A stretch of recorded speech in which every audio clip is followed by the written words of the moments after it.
Topic was concussion, and the topic in this session is avoiding sexual abuse problems for coaches. And so I will turn it over once again to Becky Oakes.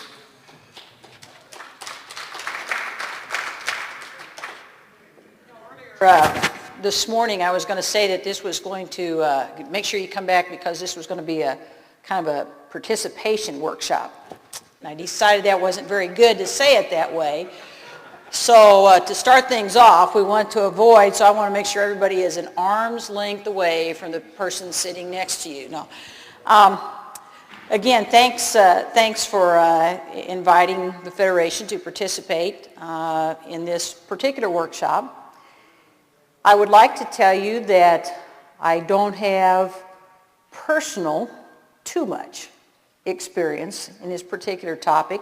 But having been a coach and having been an athletic administrator and assistant principal at a high school, and having worked with a high school association for 25 years, I will tell you that I have not escaped the problems that come with sexual abuse or avoiding sexual abuse problems or harassment or hazing or bullying, any of those areas that we go into. Oh, we're going to have a problem there. There we go. Hope you got a chance when you walked over to swimming, go by our building there. We went over this, I think, was there anybody that wasn't here this morning? All right, so I can kind of go over, skip this slide. But you will notice that we have coaches and we have athletes. And that is part of what we do. I stopped out front and I picked up tape. No, I picked up two of the journals in the program. And if you look at these, all right, they are very reflective of what we do as coaches. Here's a swimmer, and I'm just telling you right now, this is one girl this is Mike's girl, and she is really, really, really happy. And then when you read the cover of what she did, she should be really happy. And here you have Ohio's program, and once again, we see all the athletes, and they are just smiling up a storm. If we don't avoid the problem that we have run into in this sport and others, we change the whole experience and the whole set of memories that our kids will have when they participate in our programs. And as coaches, we have responsibility, we have accountability, and we have to avoid some of the problems that are so easy to fall into, even when we didn't know we were falling into it. With the National Federation, we have NFHSlearn.com, NFHSlearn.com. And that's where we house all of our coaches' education courses. We talked about that earlier this morning about the free concussion course, but here are some courses that as a coach you should be interested in. Here are all of our courses that we have on here. You can see we have core courses, which is fundamentals of coaching and first aid, and then we go into sport specific, of which swimming will be up there shortly, and some elective courses, free courses, and the free courses is where you can really benefit, because this is what's going to help you as a coach, what's going to help you in working with your parents, and what's going to help you as a coach working with your athletes. The two courses that are probably very important to you on this particular topic, the first is creating a safe and respectful environment. The other is the role of the parent in sports. All right, in the role of the parent in sports, we talk a lot about their role of how they interact, and you're the coach and they're the parent, but it does get into communication, and communication is a big part of this topic that we're going to address this afternoon. We have the fundamentals of coaching. If you have a newer coach that's going to start working with you, you may have an assistant coach that's going to be some states call them voluntary coaches, they call them non-faculty coaches, but the fundamentals is basically what it's like to be a school coach. And that's very different. Once you come into educational athletics, it's very different because you have a level of accountability. You have other responsibilities other than just the sport. Talking to one of the coaches this morning after we got done hearing about what we do as coaches with our athletes to help them be better citizens, to be better students, to just be a better person. We do more than just the aspect of swimming and diving. We have another course that's engaging effectively with parents. Again, is your parents can be your best friends, they can be your worst friends, and probably anything in between. But the point is you have to learn what are the most successful ways in order to engage and work with your parents. And that can deal with what your philosophy is going to be on practice, what your philosophy is going to be on participation, what your team training rules are going to be. But certainly within how you engage with your parents is how you're going to be able to, what I would say, set the framework of how you're going to let your parents know what the boundaries are and what the expectations are. We have the role of the parents, and again, that touches, we talked about that, of what their role is when their kids are in your program. Then we talk about teaching and modeling behavior. Now we're getting a little bit closer to avoiding this problem. You teach and you model behavior. Okay, think back. Let me look around the room here just a little bit. Think back when you were 23. Anybody 23 in here right now? Oh, yeah, okay. Oh, don't we wish? Okay. When you come out and you first start coaching, you are so much more like your kids than you are probably with your fellow coaches or fellow teachers. I remember when I first started coaching and I looked around, when we'd have faculty meetings, I would look around and I would think, oh my gosh, these people are old enough to be my grandparents, when really they weren't. But I had the perspective of a young person, and so it was easier to feel more comfortable with my athletes than it was to feel comfortable maybe with my new peer group. It's hard, and that's where if you are the veteran coach or the veteran teacher, you owe it to those young people coming in as your coaches, you owe it to them to help them understand about boundaries, about expectations, and helping them stay within those boundaries and expectations. That's where you come in as the head coach or the experienced coach, whether they're in your school or they're not in your school. But that's a role that you have. You model that behavior. They're going to look and see what you do. And it's just like anything you do when you're learning how to do something. I watch what this whole table worth of coaches do, and then I pick and choose what I like about what Mike does, what I like about Diane does, what I don't like about what Paul does. No offense. But you do that. So modeling and behavior of the coach is important as you begin to work with other coaches or younger coaches, and also how you're working with your student athletes. Then we get into a course that's free, and this is the one that probably hits the nail on the head, is working with creating a safe and respectful environment. And this particular course, it's free, but it deals with not only the sexual abuse issue, but it deals with harassment, it deals with hazing, it deals with bullying. Okay? And I will tell you that as a coach, you have to figure out what is hazing versus tradition, what is bullying versus tradition. I had a youngster one time that he was a freshman going after the swimming team, and he wasn't really a very big kid. And the tradition, if you will, on the swimming team, and it was a pretty good school with swimming, their tradition was all of the freshmen had to shave down 100%. And this young man, it was just a traumatic experience because he had to shave down.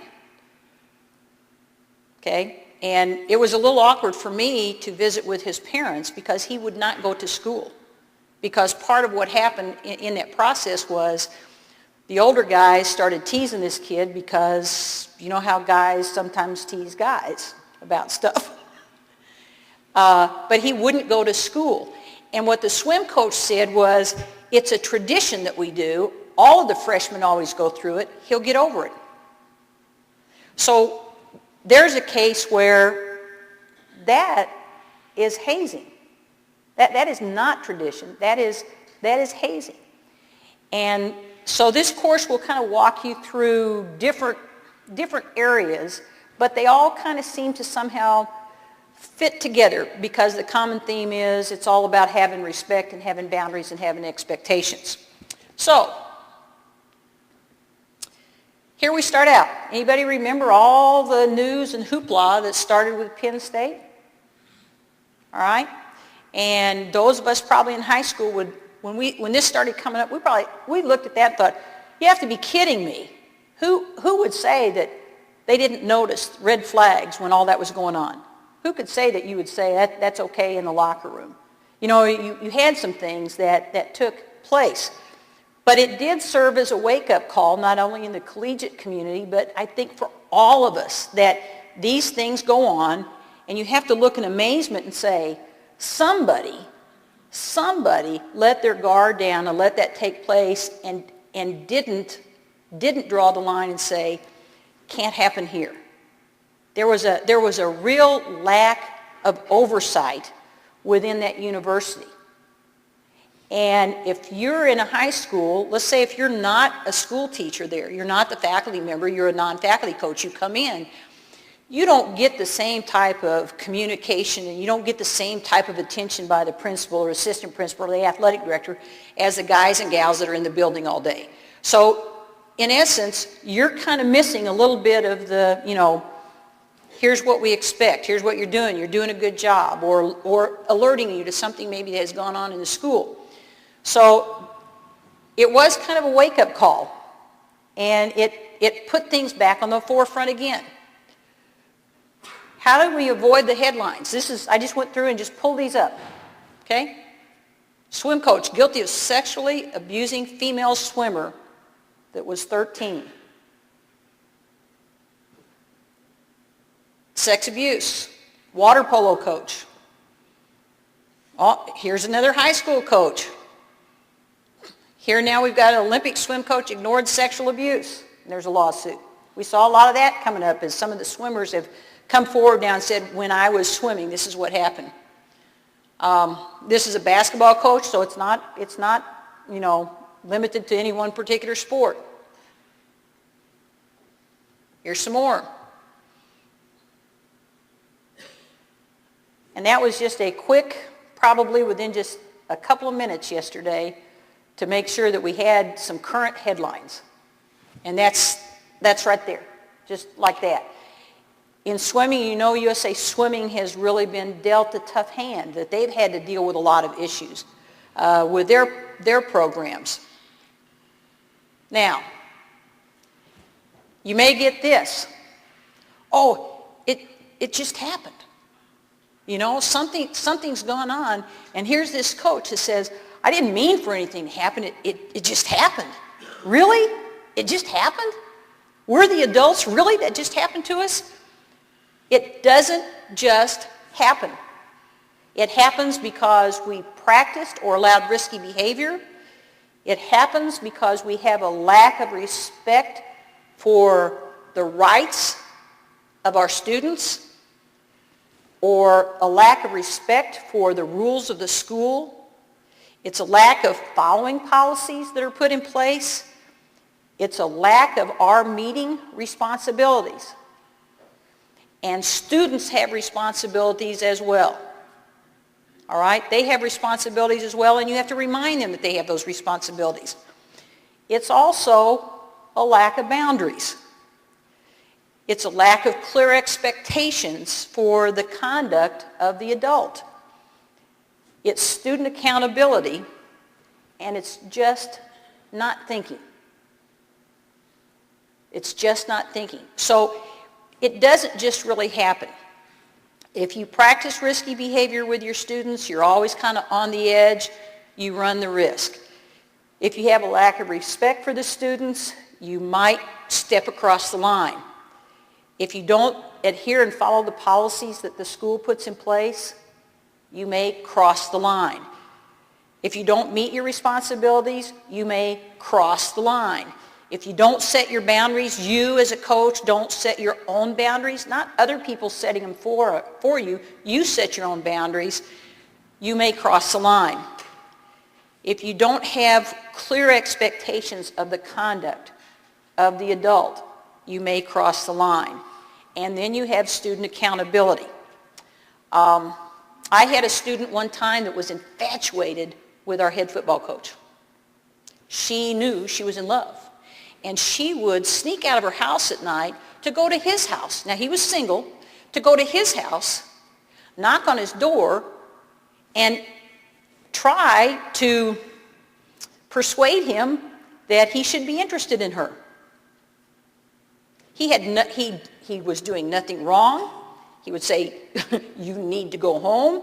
He reported it immediately to the principal and the athletic director, myself, of what was taking place. And we had to bring the student in and talk to her.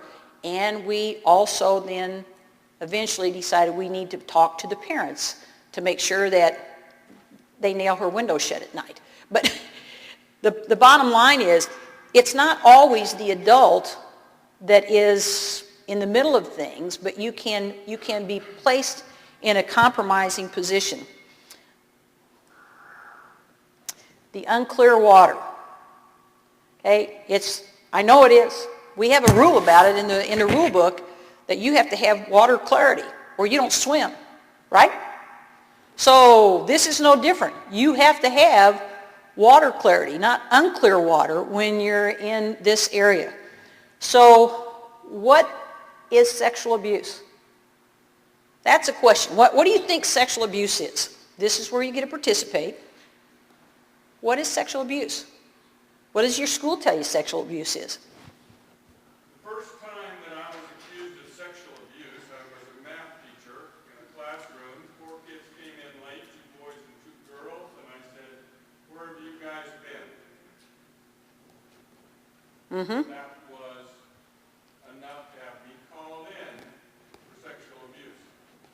Because it could be that they thought you were insinuating they had been up to something? No, Just, I had used the word guys to refer to the girls. okay, all right.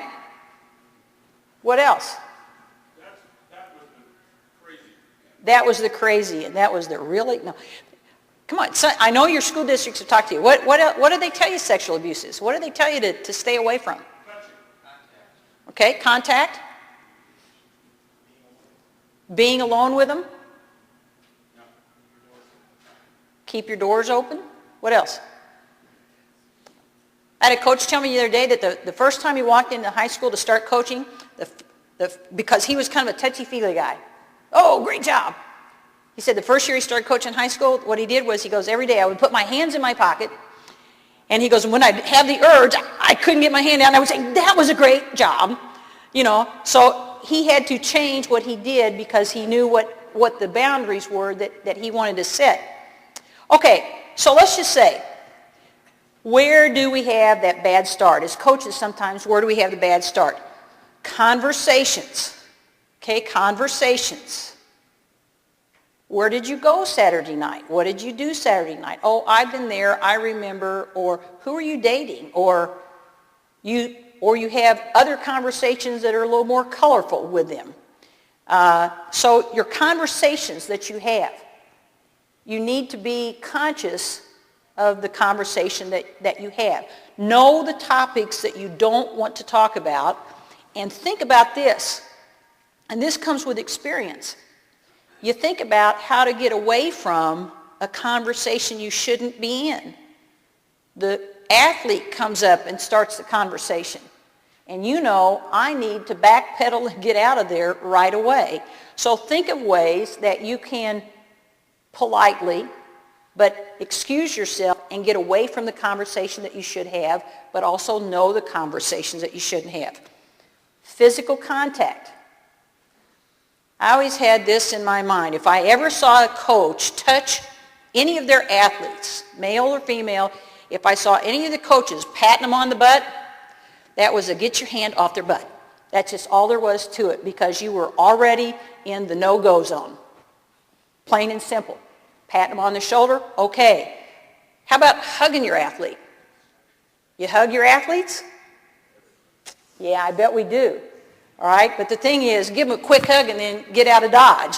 Don't do the hug and just stay hanging on, because that's where the questions begin to come up.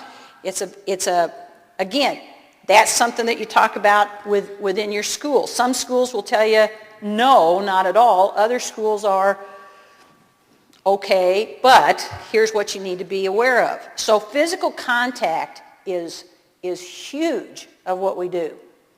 All right, swimming coaches. Rub downs. Massages. I went to a state tournament. They had a big room. It was a great state tournament.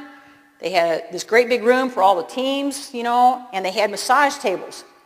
And the swimmer would be down and the coach would be there all over the place, helping the swimmer with massaging or whatever.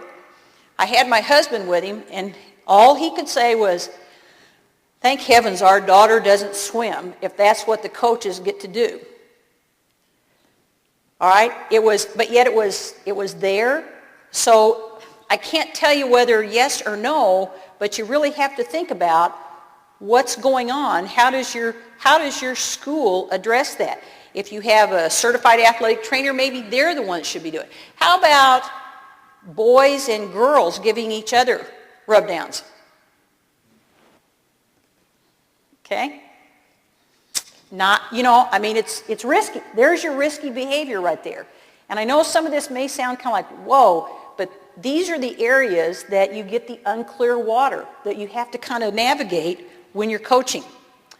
All right, now let's talk about email.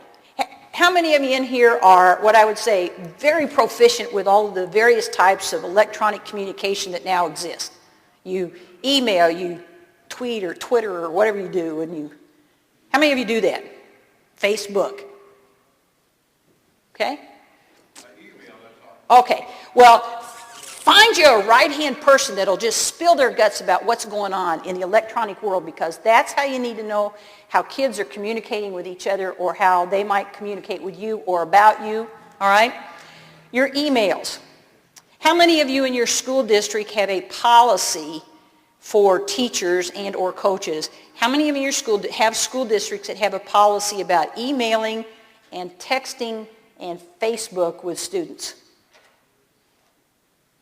Okay, we got 3, 4, okay. All right, if you're in a school district that does not have one, then you as a coach, you come up with your own. And when you come up with that policy, you make sure that your athletes know what it is and their parents know what it is. So we have people say, oh, I just email the whole team when we're not going to have practice. Okay? So how's this sound? We're not going to get together tonight. That's my email to my team. Does that sound good? So mom and dad see the email, and it's coming here from, what's your name? Mike. Mike has sent the email to his team and says, we're not getting together tonight. Now I'm the parent. What do you mean you're not getting together tonight with your coach? You see, so whatever you're going to do for communication, you make sure, number one, you have it in writing of here's what your policy is, of how you're going to do that, and then you really need to think about how you communicate. Now, I'm of the age that I'm going to write you a paragraph about not having practice tonight. All right, I'm looking back here, and, well, let's go, because you said you were 23, and you are, who are you? Dawn. Dawn told me she was 23, so we know she's a little bit into the risky behavior. All right. Dawn here, see, Dawn here she's not going to send him a paragraph about not having practice. She's going to probably get right to the point and be quick and maybe even abbreviate if she's emailing or texting. All right? She's going to use you for you and OMG, and I don't know what that means, but I guess it means less than no. But so you have to kind of think about as a coach that whatever you're doing to communicate, that communication needs to be done in a way that it can't be misunderstood or misconstrued with what you're going to saying, like, we're not going to get together tonight, Mike. On your email, if a parent looks at it, there's 30 people it's addressed to. Now, texting is a different bag. Well, it depends on how you email. They say we're not getting together tonight, but it shows they sent it to every kid on the team right at the top of the email. But how do I know what we're not getting together for? If you got called on the carpet for guys, I would look at my email. Email is a lot different, but you're right. It is. But again, if you're only emailing to one student, let's say that you're in the qualifying stages in your state, and maybe you have different levels, and you don't have as many athletes that go from one level to the next because they have to qualify. Maybe you only have one or two that are going to go to the state meet, and you do some different things. So again, have an email policy, whether it's the school or whether you have one, but have it in a format so students and parents know how you're going to email. If that's a way you will communicate that you're not going to have practice, or whatever the case may be, or what time the bus leaves, make sure that you have that and the parents know. It's not a bad idea to copy the parents on your emails. So everybody gets the same information at the same time. Texting, I could give you court case after court case after court case of texting, and texting because it was the wrong texting, and texting because it was misunderstood texting. So make sure that if you do text, that, again, you do it in a way that it's not going to be misunderstood. But I would tell you, texting is a very dangerous spot to go to with kids, because kids can text you back and on and on and on. And so you want to try to get where they're not coming back to you. You're giving them the information, or there's a standard way in which they give information back if they need to. Texting is a little so-so, all right? Attorneys will tell you so-so with the texting. But avoid texting individual students. It's best if you go as a team, because here's what the notice is, and go from there. But again, tell the parents how, if you're going to use texting, how you're going to use it. Yes? In today's world, it seems like you're not quite there, because in all honesty, the only thing most students respond to is texting. I got a daughter. The emails, they might look at their email in a few days. Parents have emails, kids text. Right. There's an app called Remind 101. I haven't used it yet, but that's a good way to send out an email to your kids where they can't respond back. Okay. Remind 101. I haven't used it yet, but I've... So it's kind of a one-way notice. But like kids getting out of school, and they're not going to turn their phones on in our school until after school. You're ready. Yeah, really? And then so you can tell them, okay, practice is here, or we move practice, and that's where they'll show up after school. But again, it's the choice of words if you're going to text. Cover yourself, say it right. It is that, and again, I go back to just make sure that your athletes and their parents know how you're going to be communicating with them. That's what you need to know. I can tell you, I'm with you. I look old, but I'm kind of staying up on some of this stuff. But attorneys they'll give you a little different, more conservative outlook on things, because they've had to either prevent you from getting in trouble, or they've had to defend somebody when they have gotten in trouble. But again, the point to remember is, know how you're going to communicate, and make sure students and parents know how you're going to communicate. And if that's what your school says to do, fine. If it's up to you, and you set those boundaries or those terms, make sure that you have what I would say a policy of how you're going to use that. All right, Facebook, Twitter. How many of you have heard of Snapchat? Okay, Snapchat. I take a picture of, what's your name? Bill. Bill. Okay. I take a picture of Bill, and then I send it out to a bunch of people, and it hits their phones, and I want them to figure out where is Bill. You know, he's at the NISCA convention. And it shows up on your phone for, you said, you know, what is it, 10 seconds or 15 seconds, something like that, and then it disappears. Sounds like fun, doesn't it? You know? It's like, okay, where's Paul? And, you know, kind of like, where's Waldo? And you can do that. Great fun. It appears, and then it goes away.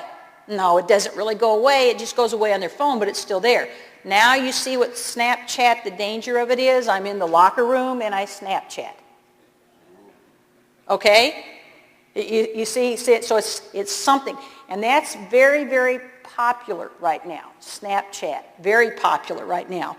And the kids think that it disappears, but there, of course, is a way electronically to recall those files. Not easily, but it can be done. So as a coach, that's why I said, find you somebody that can keep you up to date of what's out there, of what, you know, what is the kind of the big topic, because that helps you know what the kids are going to be doing kid to kid, not only adult to student, but between the students.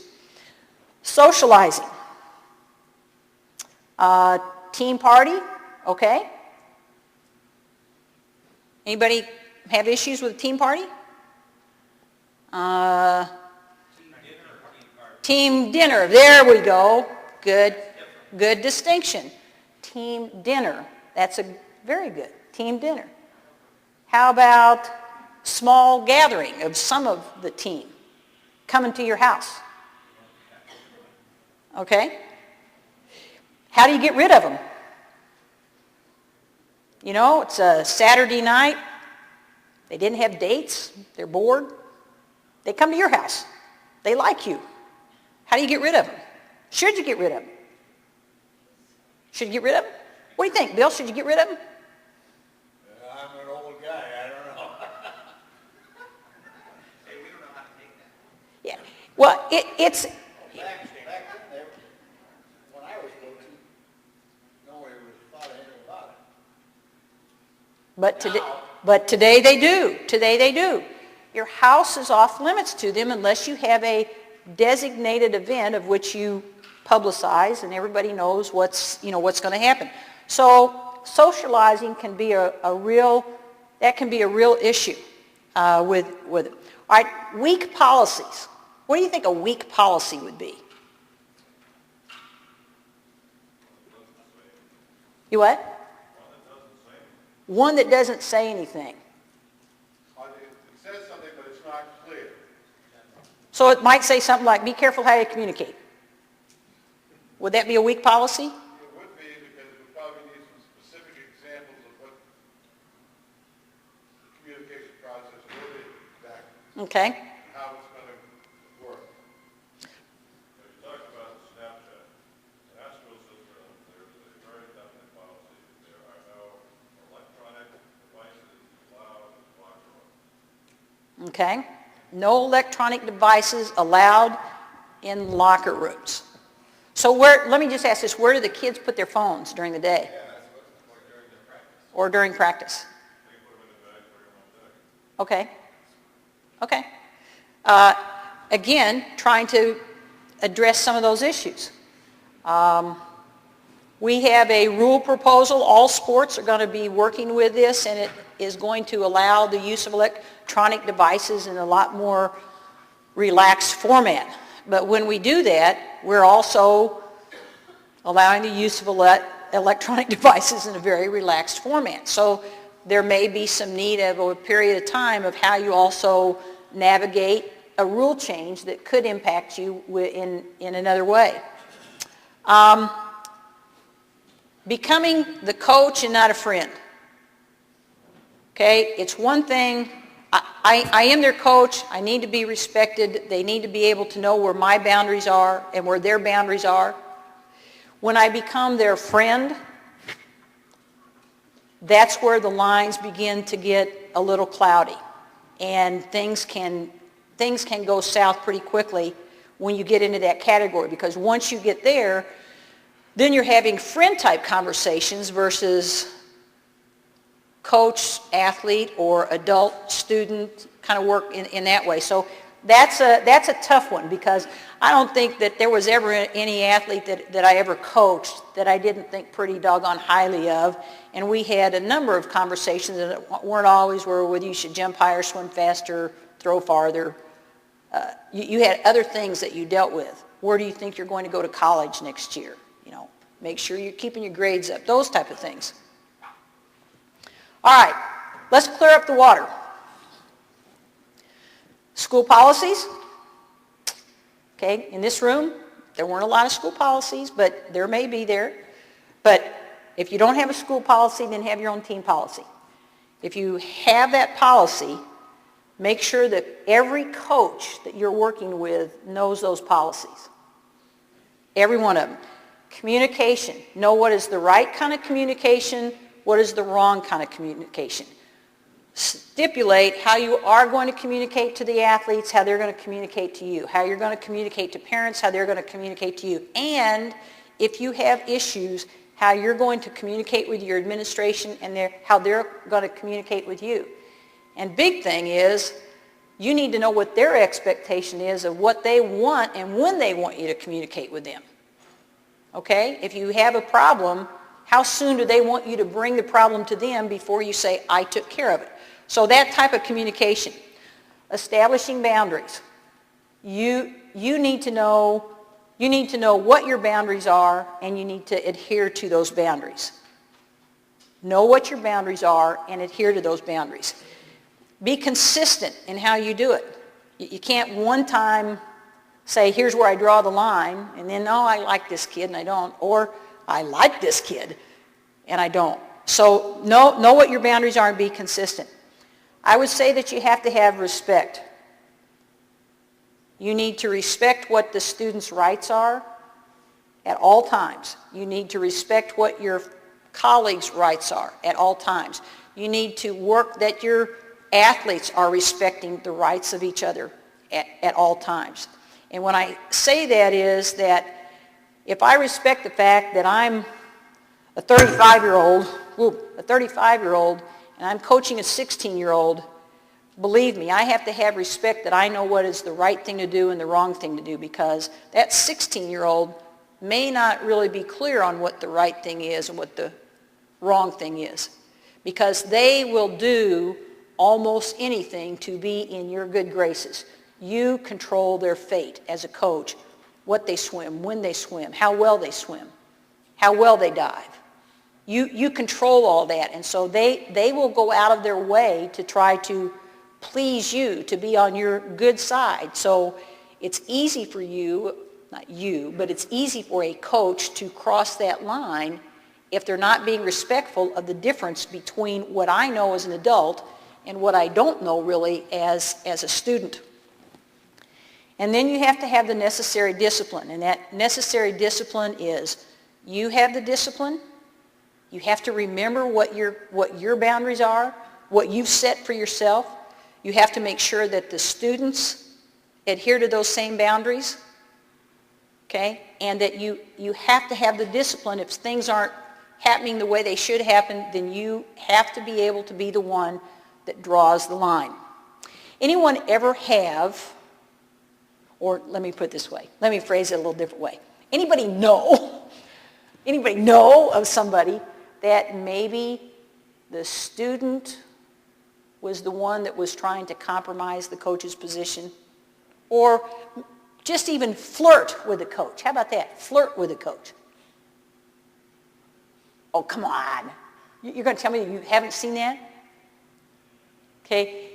You have to be aware. Yeah. I haven't seen it in my experience as a coach. I'm not saying it hasn't happened. Yeah. But I have seen it in my experience as a teacher with a fellow teacher. Okay. And it started with a student, but then the teacher did not head it off, and then an emotional relationship developed. When that finally came back around to the administration, he was dismissed in one day. Mm-hmm. He was a tenured teacher. And even though he had rights, I remember okay, go to your union, but you're not teaching here anymore. In one day, that's how quickly he was gone. Okay. You, heck on. Unfortunately, I've seen it where two girls can be watched against a young coach, male coach, and he's considered guilty until proven otherwise. And that's a reverse situation in this country. Yeah. When I worked for the high school association, it wasn't swimming, it was basketball. And a girl wanted to transfer from one school to another school, and they weren't moving, you know, all that. So not eligible, so I go through the appeal. Well, the story that comes out is this young lady, 18 years of age, or 17 years of age, alleged that her basketball coach was putting the moves on her. All right? And family services gets called in, and it was a big deal, and all of a sudden, the next thing you know is I have to give a deposition about this appeal because this coach is being accused. And I told our attorney, I go, I have to tell you, I am not objective because I have zero tolerance for a coach that would abuse a student or a teacher that abuses a student. Zero tolerance. I'm one of those radicals of, oh my gosh, get rid of them, you know, off with their head. But at the same time, I know how easy it is for the kids to make the false allegation just to get back at the teacher. Well, as it turned out, the coach comes to the deposition, and you've ever shake hands with somebody that's being accused of sexual abuse, sexually assaulting a 17-year-old? I'm telling you, they're pale and their hands are shaky and cold and everything else. But here was what happened. The mother wanted to go out with the coach wouldn't go out with the mother got mad, wanted to move her kid over to the other school, couldn't do it, so accused the coach of trying to make the moves on her daughter. All made up. This coach is done. He's done. He'll never escape. Just like you said, he'll never escape it. That's why you just have to make sure that you keep the clear water and know what you want to have. If your school district isn't helping you with it, then you need to do it for yourself and make sure you've got it taken care of. Okay, I call this the three-legged stool. You as the coach are the seat. All right? The first leg of the stool is the administration within your school. The second leg of the stool is the parents. And the third leg is the students. So as you formulate what your behavior, your policy, your communication, all these things that we've kind of put out here on the table, as you put those together, all three of those legs have to be involved in order for you to have a good stool. All three of them have to be involved. Your administration has a responsibility to help you in your school to have good policies. If they're a little weak, the weak policy, then you shore it up. You know what the circumstances are. You make sure that your policies and expectations are known by your student athletes and you live by them. And you make them live by them. You have the parents and they know what the expectations are and they're in it. They know. They know that, oh shoot, I forgot. Oh, we'll use Mike. So they know when these two mics are working, they say, practice is canceled tonight, and you say, I won't be there tonight, or don't show up tonight. They're going to know you need to work on your communication skills. No, they're going to know what's happening, okay? So that's, I call it the three-legged stool approach. It's what you need to do, and you avoid some of the problems. So, let's see how you do. We've got just a couple of minutes here. All right, let's see how you do. At your table, and if you don't have enough, I think everybody's got enough at all their tables.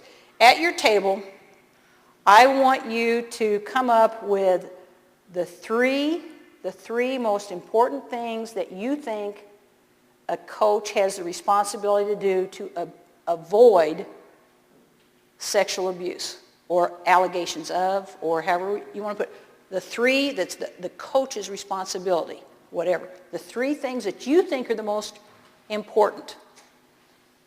And come up with one example of how you would get out of a difficult situation with a student to avoid an allegation. Three most important and one example of how to get out of it if you've kind of gotten into an awkward situation.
Okay, about another minute, and then we'll wrap it up and just kind of see what ideas we get.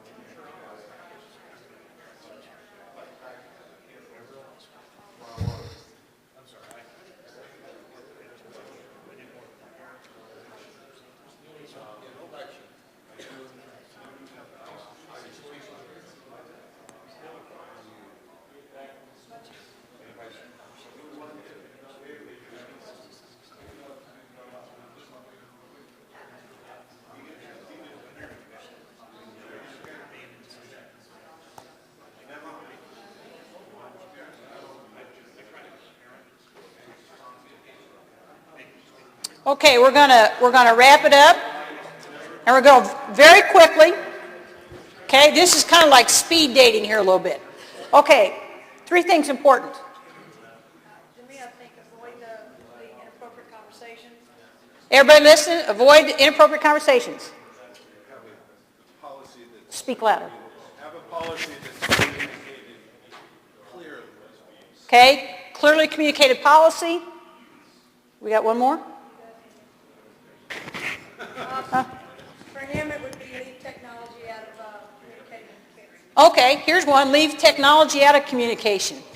No, okay, all right, let's go to this table real quick. 3 things. Okay, if you follow your school policies, you're Can everybody hear? if you follow school policies, which should be the athletic also, you're gonna have ground rules, you're gonna have communications, and it's generally gonna say no use of bad language, drugs, or this or that on team apparel or in electronic media.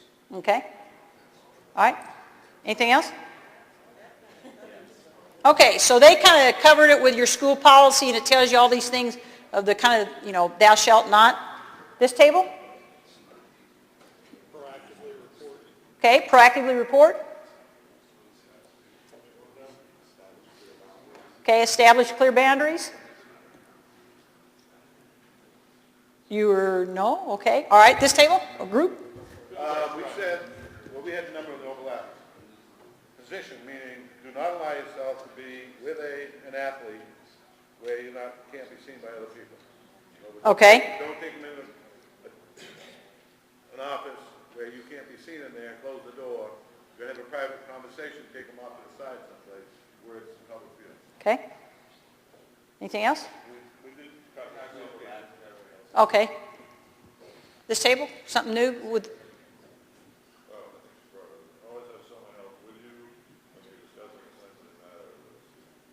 okay. I believe that you have a very strong relationship with your parents. You have a strong relationship with your parents, or you let them know what your policies are, what you're doing. You avoid an extra. Okay. Did you hear what they said? Have someone with you when you have to discuss sensitive issues, and have a good, strong relationship with your parents. Okay, we're close to almost being done with time. Anybody have a suggestion on how to get out of the awkward situation?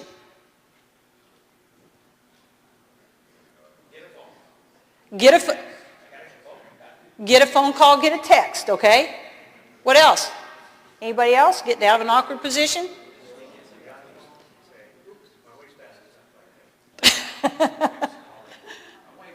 Yeah, okay. Anything else? Okay, now, here's the thing. This is the part you need to think about. Remember when you became, how many of you are teachers in this room? Okay, remember when you became teachers and you had those weird things happen, you thought, boy, they didn't teach me that in school. Okay, right? In other words, you had that trial by fire of how to figure it out. When you're coaching, share ideas with each other of how to get out of those awkward situations. And it doesn't always have to be on this topic. It could even be, how do you excuse yourself from the very dedicated parent that wants to talk to you about a bunch of stuff? So think through that, because that's part of how to avoid these problems. We talked about policies, boundaries, everything, to have everything, communication, all of it. Think about it. Don't practice the risky behavior. Make sure you know the difference between friend and coach, all those type of things. But the other part is sometimes the adult is not the culprit. It might just be the athlete or athletes. And so you have to figure out what is the good way to get out of that awkward situation. That's where good planning comes in. You have to think about the other side of it and how would you do that. It's no different than if you would sit there and say, if Bill is going to swim this relay combination, how do I want to swim my relay combination because I want to win the conference title? It's no different. You think ahead of how to be prepared. If this happens, this happens. If this happens, this happens. So it's just what I would say, it's one of the tools that you as a coach needs to have kind of back in your repertoire of what you're going to work with. I want to thank you very much. This is a tough topic. In swimming and diving, one of our committee members the other day said, you know, we work with kids that are nearly naked in everything we do. And I wasn't really sure what nearly naked meant, but I think what he was saying is that they're in their swimsuits a lot. That's a whole heck of a lot different than a football player in all his gear. And so you just have to, what I would say is you just have to be vigilant, you have to be wise, and you have to remember that the athletes are entrusted in your care when you are coaching. And that means you have to act appropriately, you have to watch that others that are associated with the team are acting appropriately, and that the players are acting appropriately with each other.